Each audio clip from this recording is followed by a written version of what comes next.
안녕하세요. 치앙마이 라이프입니다. 앞서 올렸던 국제학교 이야기에 관심이 많으신 것 같아서 오늘은 보다 구체적인 경험을 말씀드리려고 해요. 이전 영상에서도 말씀드린 바 있지만 우리 가족이 치앙마이에 온 까닭은 아이의 교육이 주목적이 아니었어요. 단지 치앙마이라는 도시가 좋아서 살아보러 왔고 여기에서 살아야 하다 보니 자연스럽게 국제학교를 가게 된 것이었죠. 이곳에서 학교를 다니다 보니 한국 교육과 비교해서 좋은 점들이 꽤 보이더라고요. 특히 앞에서도 이야기했던 숨구멍 없는 입시 경쟁, 전 세계 최고 수준의 사교육 광풍, 생각만 해도 숨이 턱턱 막히고 모두가 괴롭지만 한국에 있는 이상 따라가지 않을 수 없는 환경. 이왕 이렇게 왔으니 한국의 그 못마땅한 교육의 궤도에서 탈선시켜주고 싶은 생각이 생기더라고요. 즉, 우리는 아이를 더 많이 공부시키러 온 것이 아니라 반대로 공부를 좀 덜 시키려고 왔어요. 시간이 지나고 보니 다양한 측면에서 잘했고 좋은 방향이라고 생각해요.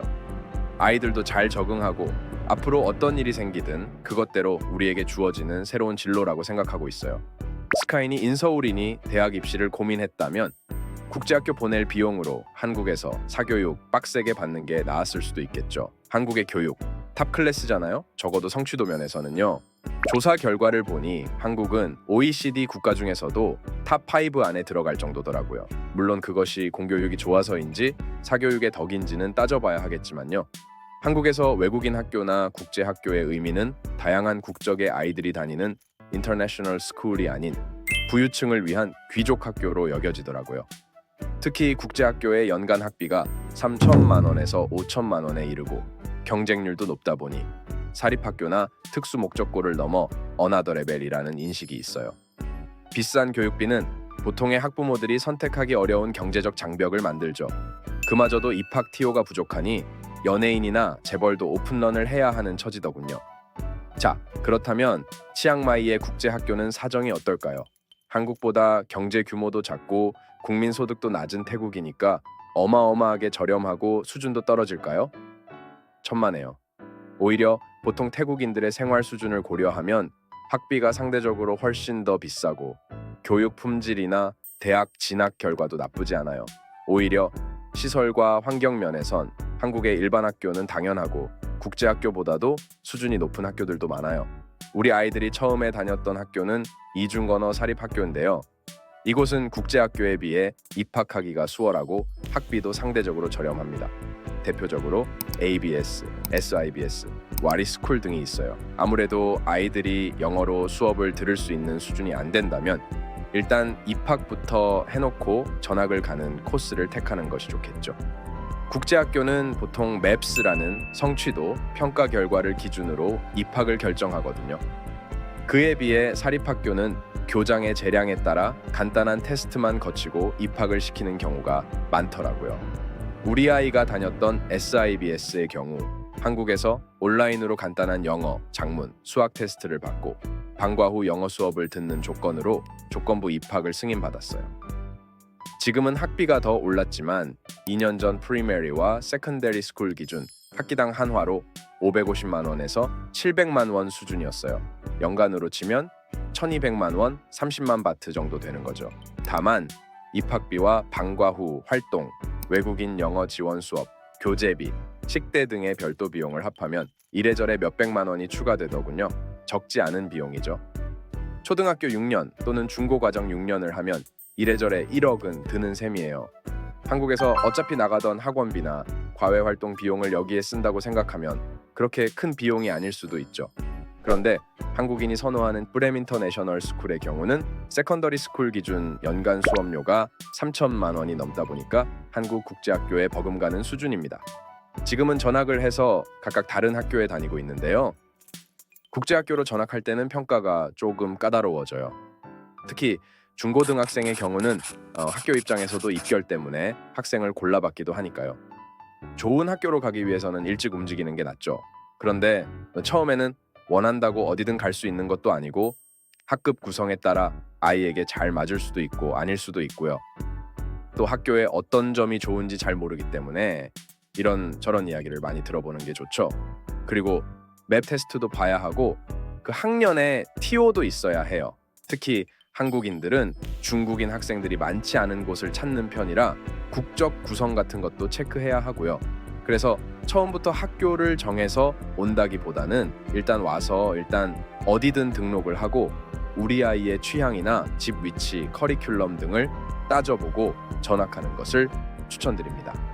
치앙마이에서 국제학교라 불리는 곳은 대략 10개 정도 되는데요. 도시 사이즈에 비해 외국인 학교가 꽤 많은 편이죠. 그 중에서도 해외 대학 진학 시 요긴한 AP나 IB 커리큘럼을 제공하고 미국 서부교육위원회 와스크 인증을 받은 국제학교는 7가의 학교 정도로 추릴 수 있어요. 미국계 학교로는 American Pacific International School, 프렘 틴수라논다 International School, Grace International School, 치앙마이 International School, 나콘파얏 International School 등이 있고요. 영국계 커리큘럼을 쓰는 학교는 란나 International School과 와리, 치앙마이 인터내셔널 스쿨이 있어요. 와리의 경우는 이중 언어 사립학교도 있고 국제학교도 별도로 운영돼요. 같은 재단이 운영하는 다른 학교죠. 앞에서 설명한 학교들 외에는 대부분 이중 언어 사립학교라고 생각하시면 됩니다. 한국교육부 사이트에 가시면 한국에서 학력을 인정해주는 사립학교와 국제학교 구분이 된 목록을 확인해 보실 수 있어요. 앞서 설명드린 국제학교 중에서 국제 바칼로레아, 즉 IB 커리큘럼을 제공하는 곳은 뿌렘과 아피스 2곳뿐이고요. 란나 국제학교나 와리 치앙마이 국제학교 같은 영국계 학교는 케임브리지 커리큘럼인 IGCS를 따릅니다. 그리고 미국계인 그레이스나 나콘파얏, 치앙마이 국제학교 등은 대학 학점 이수 프로그램인 AP 프로그램을 운영해요. 국제학교 선정 시 다음 질문들을 고려하면 좋을 것 같아요. 먼저 학비는 얼마인지, 수업료 외에 기타 비용을 확인해 봐야 하고요. 다음은 입학 조건, 비영어권, 외국인 영어 지원 프로그램인 ESL이나 ELS 수업을 얼마나 들어야 하는지. 보통 역사나 과학 수업을 포기하거나 방과 후에 ELS를 듣더라고요. 영어가 부족하면 당연히 이해가 안 되겠죠. 우리 아이들은 첫 학교에서 1년 반 정도 ELS를 들은 후에 지금은 둘 다 패스하고 일반 수업을 듣고 있어요. 이제는 퍼스트 랭귀지 아이들과 똑같이 모든 과목을 수강할 수 있게 된 거죠. 그리고 첫째의 경우 제2 외국어로 스페인어를 듣고 과외 활동으로 중국어를 배우고 있어요. 다양한 언어에 관심을 갖게 되었죠. 아이들이 대견했어요. 정말 아무것도 모르고 왔는데 스스로 이만큼 와서 말이에요. 그리고 집과의 거리, 통학 방법, 스쿨버스, 운영 여부 체크해야 되겠고요. 이곳은 학원이 없으니 방과 후 활동의 다양성도 확인해 보시면 좋을 거예요. 그리고 세컨드 랭귀지 과정, 가령 스페인어나 독일어, 일본어 등 어떤 과정이 있는지 보시고요. 급식과 식당 환경도 아주 중요한 요소겠죠. 그리고 고학년의 졸업 여건과 진학 결과, 진로 가이드를 어떻게 해주는지, 학교 시설, 교실 환경, 보안이나 교사 수준도 봐야 해요. 특히 이곳은 교사들이 비자나 본국에서의 개인 사정으로 귀국하는 케이스들이 꽤 있어서 이왕이면 전통이 깊은 학교로 가는 게 좋아요. 그리고 국적 구성, 특히 코로나 전후에 중국인들이 대거 해외로 나오면서 입학이 쉬운 학교들은 영어가 전혀 안 되는 중국인들이 많고 심지어 교내에서 중국어로 너무 떠들어서 면학 분위기를 해치는 경우가 있어요.